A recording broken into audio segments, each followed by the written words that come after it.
30 năm trước khi thảm họa quỷ dị mới bắt đầu, có một nhóm ngự quỷ già đã chiến đấu hết mình, dùng mồ hôi công sức để giành lại từng chút hy vọng. Dù giờ đây họ đã rút khỏi tiền tuyến sinh tử, nhưng vẫn là trụ cột không thể thiếu của tổng cục. Các điểm thờ cúng ở Hoa Nam gần như đã bị rút hết. Chiến tranh vẫn còn lảng vảng ở khu vực đó. Hắn không tìm thấy mục tiêu của mình, nên bắt đầu tấn công cứ điểm của các ngự quỷ giả thường. Thương vong, 5 người bị thương nhẹ, 2 người nặng, không ai bay màu. Tình hình ở Hoa Đông còn rắc rối hơn nhiều. Ôn Dịch đang cố gắng xuất hiện cùng lúc ở Tô Thị và Ngô Thị. Hắn đã phá hủy 6 điểm thờ cúng, loại bỏ 11 ngự quỷ già của chúng ta. Tận 6 điểm thờ cúng cơ à? Một mình Ôn Dịch thì không thể làm nổi việc đó.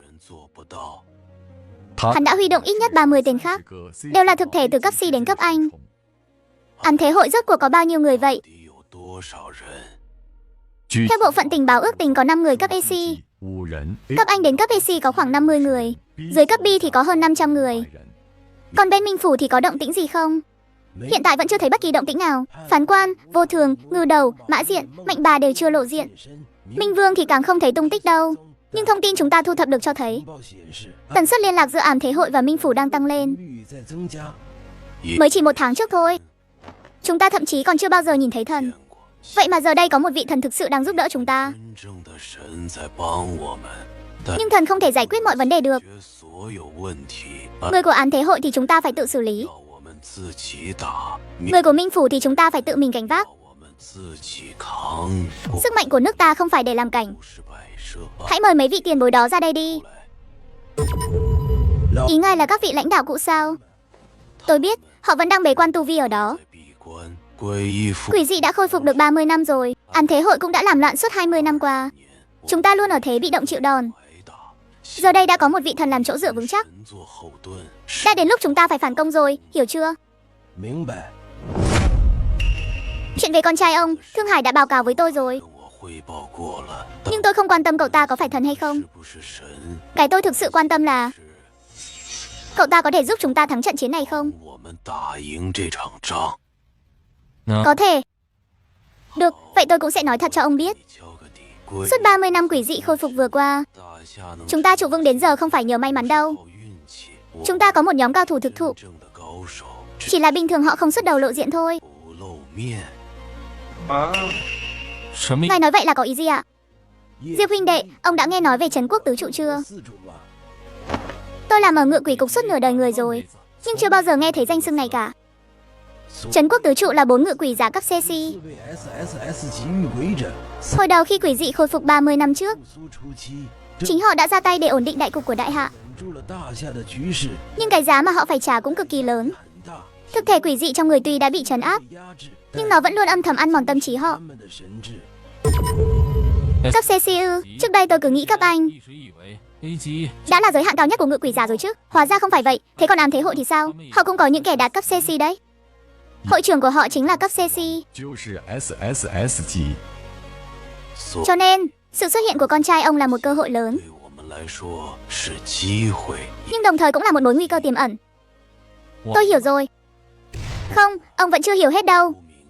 Tôi hỏi ông một câu nhé. Nếu một ngày nào đó con trai ông không thể giáng lâm nữa, thì chúng ta biết phải làm sao đây? Ý tôi là, lỡ như thần không phải là đấng vạn năng tuyệt đối. Cậu ấy có thế giới của mình cần phải canh giữ. Chúng ta cũng có thế giới của mình cần phải bảo vệ. Chúng ta tuyệt đối không thể phó mặc tất cả hy vọng vào một mình cậu ấy được. Vì thế, chúng ta phải nhân lúc cậu ấy còn ở đây để đánh tan Ám Thế Hội. Vậy tôi cần phải làm gì đây? Ông chẳng cần phải làm gì cả. Cứ lo mà dưỡng thương cho thật tốt đi. Sau đó hãy nhắn nhủ với con trai ông rằng chúng ta đã chuẩn bị sẵn sàng hết rồi.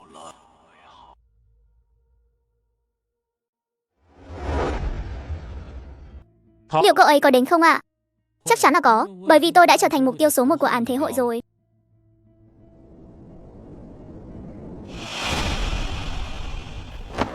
Đến rồi đây. Diệp tiên sinh, ngưỡng mộ danh tiếng đã lâu. Ngươi chính là Ôn Dịch sao? Hội trưởng chính thức của chúng tôi bảo tôi đến đây để mời ngài đi làm khách một chuyến. Lên đi.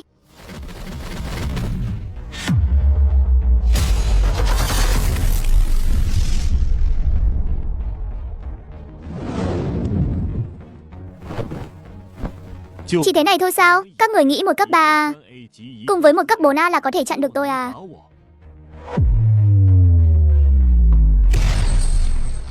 Diệp tiên sinh, ngài vội vàng quá rồi đấy.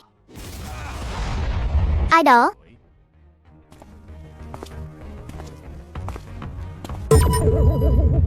Lôi Trấn Thiên, ngự quỷ giả cấp CC, mặt danh Lôi Đình. Thằng danh con, lão tử đã bế quan suốt 10 năm qua. Vừa mới ra ngoài đã thấy người đang bắt nạt người khác rồi.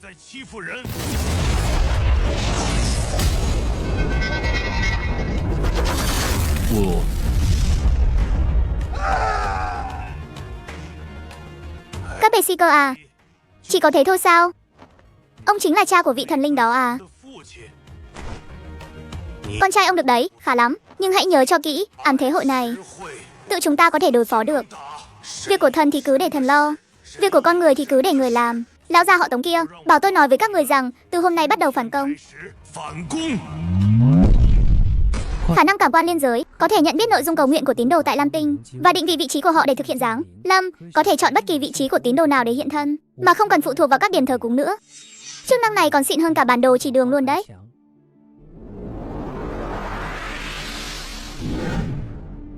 Dạ oanh thần, tên ôn dịch kia bay màu rồi. Lô lão đã trực tiếp ra tay rồi. Chúng ta thắng rồi mọi người ơi. Lúc này, âm thanh thông báo nhận hương hỏa lại vang vọng dồn dập trong tâm trí Diệp Trường Sinh. Dày đặc chẳng khác gì một trận mưa rào. Xem ra ở phía Lam Tinh không chỉ có mỗi mình tôi chiến đấu. Trong vầng hào quang lấp lánh, các đường vân bản đồ trên lưỡng giới bàn không ngừng xoay chuyển. Tại phía Lam Tinh, một điểm sáng đen chưa từng có bỗng dưng xuất hiện.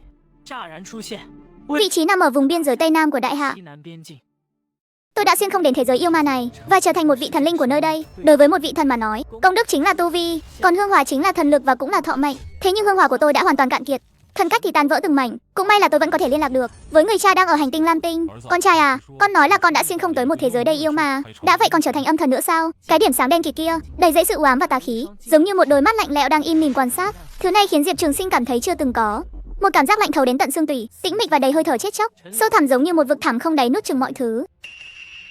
Thứ này rốt cuộc là cái gì vậy? Lương giới bàn có thể phân tích được nó không? Đến cả lưỡng giới bàn mà cũng không thể phân tích nổi, thì một là nó quá yếu không đáng để bận tâm, hai là sức mạnh của nó quá khủng khiếp, đã vượt xa khỏi phạm 6 có thể phân tích được. Huyện Thương Nam, vùng biên giới Tây Nam. Thừa lão lãnh đạo, phân cục Tây Nam vừa gửi tới một bản báo cáo khẩn cấp, nói rằng trong vòng 3 ngày qua tại huyện Thương Nam, cư dân của cả 7 ngôi làng đều đã biến mất không dấu vết. Tổng số lượng lên tới hơn 300 người. Là do quỷ dị gây ra sao? Có vẻ không phải, vì tại hiện trường xảy ra vụ việc không hề để lại bất kỳ dấu vết nào của quỷ dị cả, cũng chẳng thấy có dấu hiệu của việc ẩu đả hay kháng cự, không thấy một vết nước đỏ nào, cũng không hề tìm thấy bất kỳ một cái xác nào. Hơn 300 con người cứ như thể bốc hơi khỏi mặt đất vậy.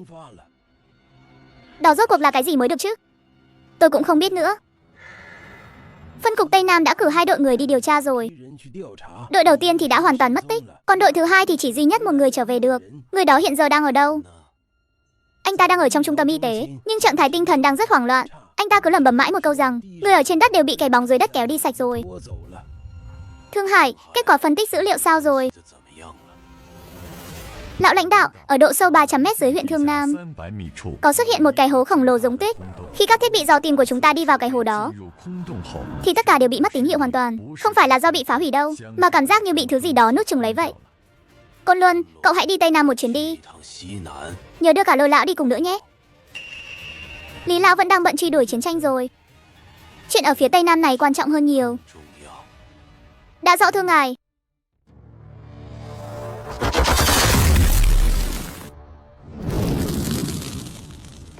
Khân chủ nói 3 ngày sau sẽ đến để lấp vết nứt này. Và hôm nay chính là ngày thứ 3 đó rồi. Đồ danh con, mau tránh đường cho ta. Không bao giờ có chuyện đó đâu.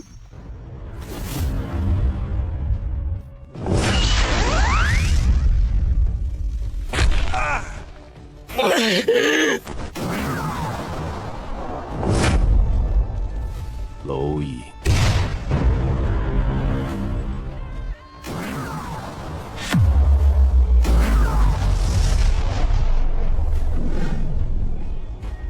Lăng Vương, ông đi bắt nạt một đứa trẻ mà không thấy nhục à? Lạc Hà, ngươi căn bản không phải đối thủ của bổn tọa đâu. Hãy gọi tên âm thần kia ra đây gặp ta. Ngài đã đến rồi đây. Người rốt cuộc cũng chịu xuất hiện rồi à? Chính người đã tiện em trai của bổn tọa đi đúng không? Là do hắn ra tay trước mà thôi. Ha ha ha ha ha ha ha ha ha.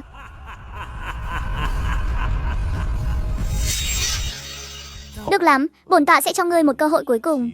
Cái vết nứt này là do chính tay ngươi lấp lại, bổn tọa sẽ để cho ngươi lấp nó lại một lần nữa. Nếu lấp được, bổn tọa hứa 3 năm tới không đụng vào Lạc Hà trấn. Còn nếu không lấp được thì thần cách của ngươi, bổn tọa sẽ thu hồi lấy nó. Được, ta nhận lời cược này. Ngài điên rồi, thực lực hiện giờ của ngài không đủ đâu. Ngay chính lúc này, một luồng năng lượng vàng kim từ lòng bàn tay Diệp Trường Sinh đã phun trào ra ngoài một cách mãnh liệt. Nó len lỏi vào sâu thẳm bên trong vết nứt kia và bắt đầu va chạm với luồng khí tà ác màu xám đen.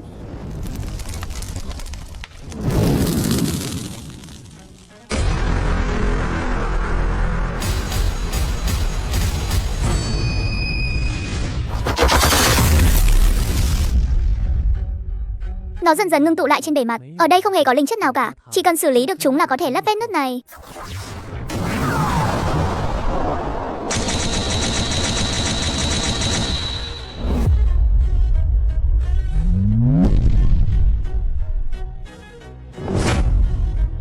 Ngươi không đời nào lấp nổi đâu.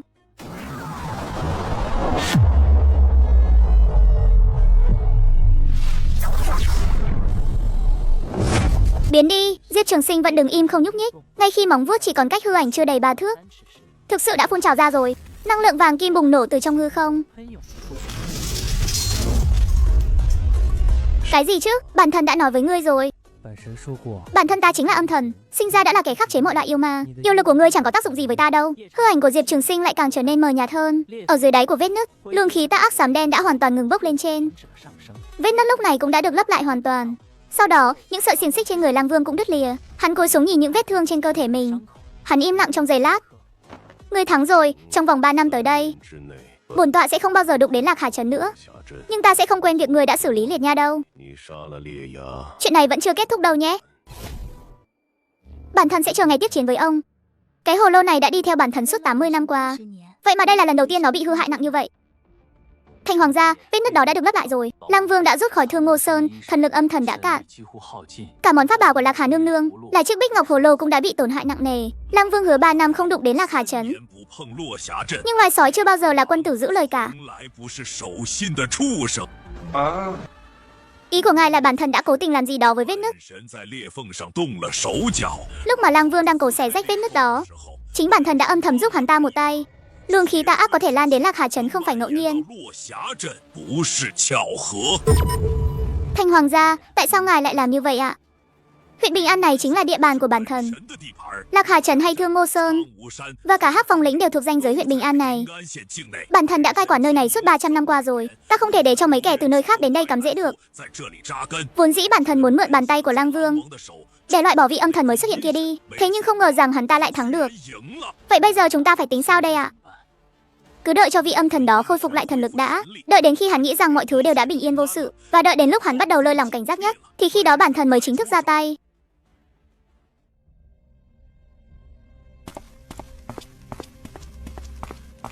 Đội trưởng ơi, chúng ta đi về thôi ạ. Chỗ này cứ thấy lạnh lẽo u ám kiểu gì ấy, không ổn chút nào. Cái mặt đất này toàn là màu đen kịt thôi, nhưng nó không phải là màu đen của đất bình thường đâu, mà là một thứ bóng tối đang chuyển động như một sinh vật sống. Đột nhiên, một luồng hơi lạnh buốt từ đầu ngón tay lan tỏa khắp cơ thể. Nó không phải cái lạnh của thời tiết, mà là một thứ sâu hơn, giống như linh hồn đang bị nỗi sợ hãi tột cùng chạm vào vậy. Nhanh lên, có thể đấy. Bóng tối đang từ sâu dưới lòng đất cuồn cuộn tuôn ra, nó đang dâng lên từ từ giống như thủy triều vậy, nhưng tốc độ của nó lại nhanh đến mức kinh hoàng. 10 mét, rồi còn 5 mét, chỉ còn 1 mét, bỗng nhiên có tia sét từ trên trời giáng xuống, đánh thẳng vào ngay giữa luồng bóng tối đó.